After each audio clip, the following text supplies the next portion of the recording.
Hey, what's going on, vets? Markel here, back with another video. So I did a video a couple years ago that talked about getting an advance on VA as well as Social Security, right? So I had two different vets that watched that video and asked me, were there any updates to that? Are we able to get an advance? They live abroad. Well, I'm going to start with people in the US and US territories, and then I'll move to abroad, all right? So when it comes to the VA, the Department of Veterans Affairs, when it comes to you just receiving your disability and you're calling the 800 number to say, hey, can I get an advance on my next check? I had whatever go on and I made this error or whatever. I'm not aware of any way you can get that done.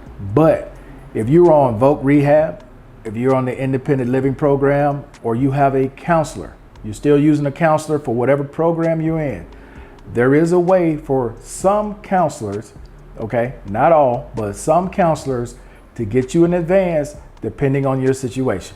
Okay, so to give you an example, let's say you lost your apartment program for going to school, Voc Rehab, or whatever they call it now, readiness, rehabilitation, or something like that, whatever they call it now, but it's still Voc Rehab to me. You can go to your counselor, let your counselor know the situation. Your counselor can advance you up to a certain amount and then give you a payment schedule in order to pay it back. Okay, your counselors are allowed to do that if you have a good counselor. Every counselor is not going to do it. Okay, depends on the relationship that you have with your counselor, and you have a good enough reason to get an advance, they can issue you an advance. Okay, same with the independent living program, they can issue you an advance. Those are the only ones I'm aware of with the Department of Veterans Affairs where you can get an advance. Okay, now the caveat to that is you need to be in the US or US territory, because you're going to need to take care of that in the States. So if you've gotten yourself in a financial bind where you got no money, you've blown it all or done whatever, and you're waiting on the first and you're trying to figure out how you're going to get more money abroad, I mean, other than you calling family, friends, trying to get yourself a loan, as far as the Department of Veterans Affairs is concerned, that I'm aware of, Voc Rehab, independent living program, you have a counselor, they can advance you a loan. Okay, let's move to Social Security. Domestically, with Social Security, if you have an issue, let's say you're about to be evicted, let's say they're getting ready to repossess your car, and you can prove this now with Social Security. Same with the VA, you got to prove it. You can't just go up and say, I need this money because I'm about to be evicted. They're going to want to see proof. So if you got an eviction notice, you got a repo notice, you got bills where they're getting ready to turn it off in so many days, you can go to Social Security and ask for an advance. Now there's certain locations in each city where they have the ability to actually write out a check right then and there. You know, print out a check for you right then and there, and they'll take it off the following month's check, or I forgot, it's either the following month or the next month. It's like 2 months, something like that. Okay, it's been a while since I've talked to someone who's actually done this, but as long as you have proof and you can show it that this is an emergency situation, dire need, Social Security has the ability to do that domestically and in US territories. When you are abroad, okay, and you find yourself in a dire situation, the US Embassy does not have the ability to cut you a check like they would in the States. The only way you're gonna get relief abroad when it comes to that situation is if you are ready to take your ass back to the States. You can get a loan from the US government to get back to the States if you become stuck in a foreign country. But no, when you take that loan, you are not gonna get your passport back, because they're gonna take it. They're gonna take your passport and they're gonna tell you, you are not getting that passport back until you pay that loan off in full.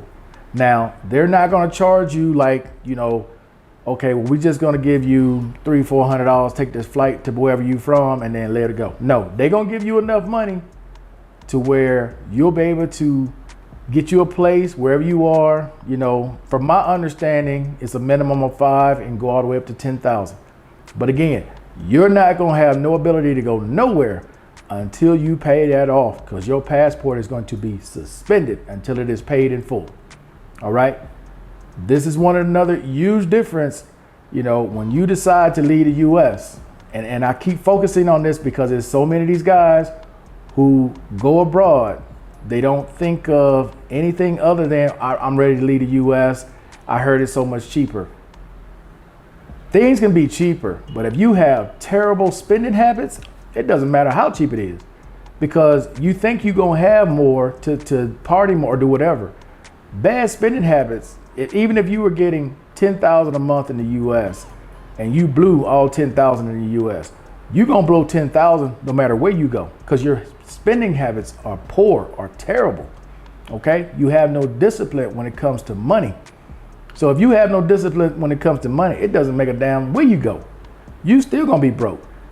Right now, years ago when I was in the Dominican Republic, by this time of the month, it's the 15th of the month, most of the people that I knew there, they're already broke and asking to borrow money from somebody to make it through to the end of the month. Bad spending habits. So if you're abroad and you asking this question, there are things that you're doing, you got to cut out.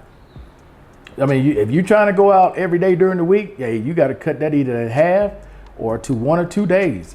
If you blowing money on women, hey, you got to cut all that back. Whatever it takes, set a financial budget for yourself and stick to that budget. But if you think the government is going to bail you out when you're abroad, you're mistaken. They'll get your ass home, but they're not going to help you survive overseas. It's like somebody asking, can you receive food stamps abroad? It's like, come on, man. Really? Because if you're not in U.S. territory and you're in one of these other countries, absolutely not. They are not going to give you something. And where the hell you going to spend food stamps in another country? You think every country take food stamps? And I know some of y'all thinking I'm making this up. No. If some of you guys knew some of the questions, some of the things some of you veterans ask, because you watching stuff that's got you all pumped up to go somewhere thinking that, hey, this is going to be a great life. And you get over there and it's not what you think, you know, because anybody can make stuff up and make it sound wonderful.